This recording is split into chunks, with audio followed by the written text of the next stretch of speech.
K R. Gouriamma 99ാം പിറന്നാളിന്റെ നിറവിലേക്ക്.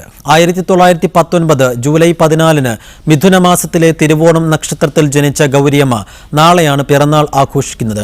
രാഷ്ട്രീയത്തിൽ തനിക്കുള്ള പരാതികളും പരിഭവങ്ങളും 99ാം പിറന്നാൾ ആഘോഷവേളയിലും ഗൗരിയമ്മ മറച്ചുവെക്കുന്നില്ല.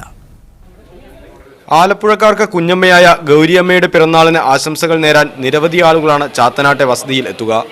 മാധ്യമപ്രവർത്തകരെ മാത്രമാണ് താൻ പിറന്നാളിന് ക്ഷണിക്കുന്നതെന്ന് ഗൗരിയമ്മ പറഞ്ഞു.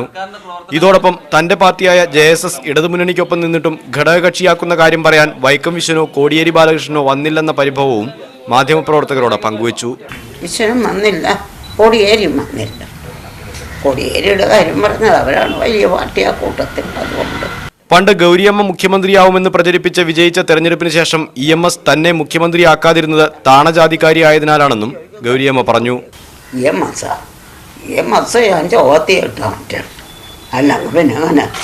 അതിലൊന്നും തനിക്കൊരു പരിഭവവുമില്ലെന്നും മന്ത്രിയോ മുഖ്യമന്ത്രിയോ രാഷ്ട്രീയക്കാരിയോ എന്നതൊന്നും പരിഗണിക്കാതെ ജനങ്ങളുടെ പ്രശ്നങ്ങൾ ഏറ്റെടുത്ത് പ്രവർത്തിച്ചയാളാണ് താനെന്നും ഗൗരിയമ്മ കൂട്ടിച്ചേർത്തു. മീഡിയ 1 ആലപ്പുഴ.